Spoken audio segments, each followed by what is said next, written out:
This is Apple's new MacBook Pro powered by the M3 Max chip, and it presents a very interesting dilemma, if you will, for Apple. Let me explain. With the M1 and M2 chips already delivering such massive leaps in performance, efficiency, and capability, these Apple Silicon Macs may have reached a level where most users hold on to them significantly longer compared to the Intel models before feeling the need to upgrade. I've seen it over and over again on places like Twitter and Threads, as well as in my comment section over the past few days. Apple users saying that they're so happy with their M1 and M2 based MacBook Pro that they aren't feeling the pressure to upgrade to the M3. And in some ways, that's a side effect of Apple's chips being designed so well that they offer such a complete reimagining of the laptop experience that it creates a higher bar for how much better each successive generation needs to be in order to spur those upgrades. This rewards purchasers of Apple notebooks as they stand the test of time, and that should be a message directly to those who don't yet own an Apple Silicon MacBook Pro. If you're in the market and you pick up a new M3 based MacBook Pro, it'll last you several years comfortably. It also means more environmentally conscious use cycles. But all that said, the M3 Max MacBook Pro is here, so let's open this up and talk about it. The new MacBook Pro comes packaged in the typical cardboard box, but no longer wrapped in plastic. Instead, you just pull the tabs and you're in. Lifting the lid reveals the MacBook Pro wrapped in a protective paper sleeve, and under that, we find the braided USB-C to MagSafe cable, which allows for high-speed charging at up to 50% battery in just 30 minutes when paired with the included 140 watt USB-C power adapter. There are also the usual manuals, warranty, and regulatory documents, and Apple stickers in black to match the new space black finish. Speaking of which, peeling the paper off the MacBook Pro reveals the new space black finish. It has an understated, almost stealth-like aesthetic meant to give off the vibe of sophisticated power. I think it looks really good. Now, let's dive deeper into the features of this machine, starting with the display. If you haven't yet owned a 14 or 16-inch MacBook Pro powered by Apple Silicon, these displays are incredible. Here we have a 16-inch Liquid Retina XDR display, and it's hands down the best laptop screen that I've ever used. It starts with searing brightness up to 1600 nits peak and 1000 nits sustained for HDR content, so shadows look dramatically darker while highlights like flickering flames and glints of sunlight take on an almost lifelike luminosity. This transformational dynamic range is achieved through a cutting-edge direct backlighting system with over 10,000 mini LEDs grouped into nearly 2,600 local dimming zones. Sophisticated algorithms modulate the LEDs in real time to optimize the image. Now for SDR content, you're getting 600 nits, which is 20% brighter than the previous model. The display also delivers gorgeous color thanks to the wide P3 gamut and support for 1 billion colors. Scrolling and motion look silky smooth thanks to the Pro Motion tech, allowing the screen to dynamically adjust from 10 Hz all the way up to 120 Hz refresh rates, depending on the content you're watching or working on. And then there's the design, which balances power with portability. It retains the solid unibody aluminum chassis, but Apple Silicon models have refined details like the flattened top and the relocated vents. And as I mentioned earlier, Apple has also introduced this new darker finish this time, space black. Obviously, it's purely aesthetic, but the amount of excitement I've seen online for this finish alone has been palpable. It's not as dark as the old school black MacBook. It's really more of a very, very dark gray. And you can see this by comparing the body of the MacBook Pro to the color of the keyboard. The keyboard is obviously black. And interestingly, Apple used a new chemistry process that's part of the anodization, specifically on the space black finish that reduces the appearance of fingerprints. And compared to the midnight colored MacBook Air,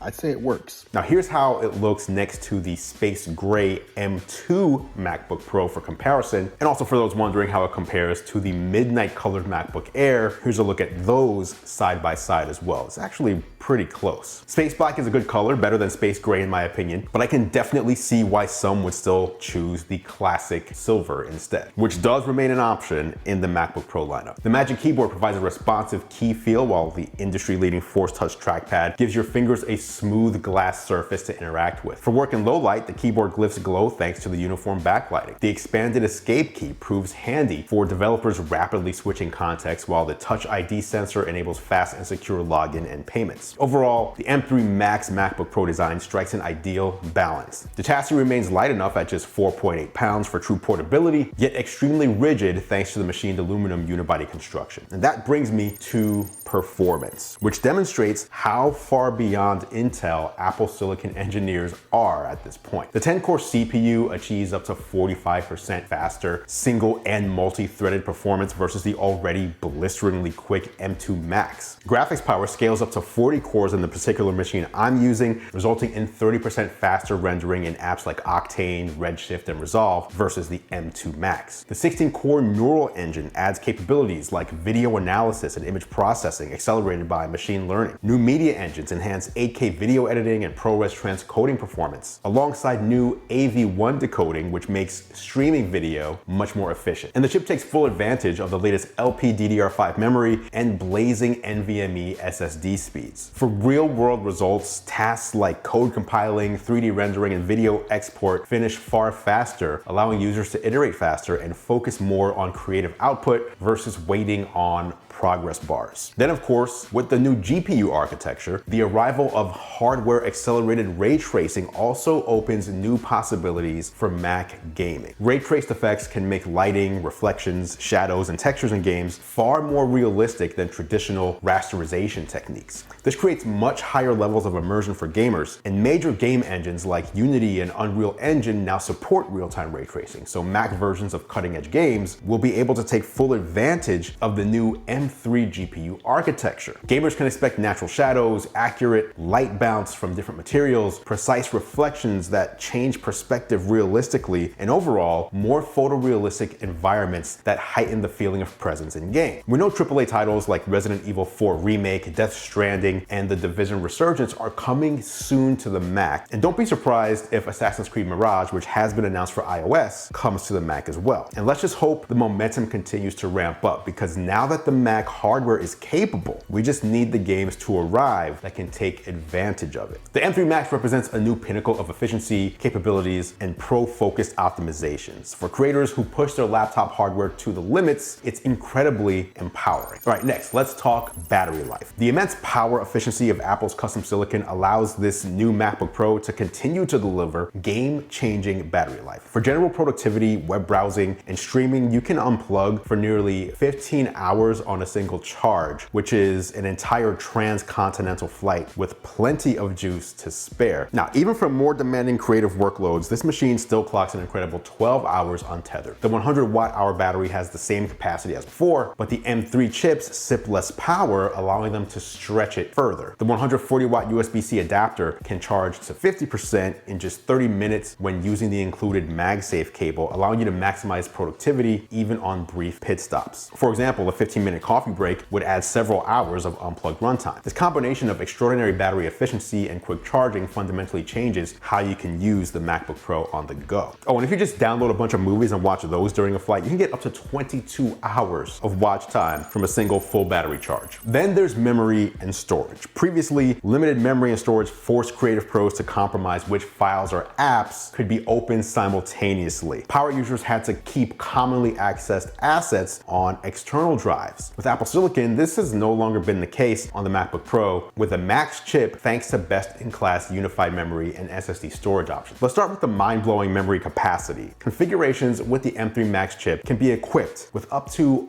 128 gigabytes of unified memory with 460 gigabytes per second of bandwidth. That's an unheard amount in a laptop. This allows pro users to work with massive photo libraries in Photoshop, edit 8K video timelines, render complex 3D scenes, and more without issue. Next, the blazing fast internal SSD storage enables responsively opening and editing large multi-gigabyte files. Capacities scale all the way up to 8 terabytes, allowing entire media libraries and projects to fit on the insanely fast internal storage. This combination of abundant super-fast memory and storage eliminates workflow bottlenecks, allowing pros to realize their creative visions with fewer painful compromises imposed by hardware limitations. So for creators who really push their hardware to the limits with the most demanding workflows, the M3 Max does deliver meaningful gains that justify upgrading from M1 or even M2 based devices, depending on your workflow. But for many general prosumers, their current Apple Silicon Macs will satisfy their needs for years to come. But if you're running on a MacBook Pro that's powered by an Intel chip, now is the time. The M3 Max MacBook Pro is impressive in every way, and the performance you get for the power draw is simply unmatched. This actually aligns well with Apple's overall brand ethos. And back to the original promise of this video, Apple focuses on building products so excellent at what they do that you don't need to upgrade them as frequently. So in that sense, the incredible staying power of the M1 and M2 chips is a feature, not a bug. It gives an even larger audience of Mac users access to no compromise Apple Silicon performance that will empower their creativity or productivity for many years. The M3 slides into this perfectly with the enhanced GPU and up to 128 gigabytes of RAM. Pick one up and you'll be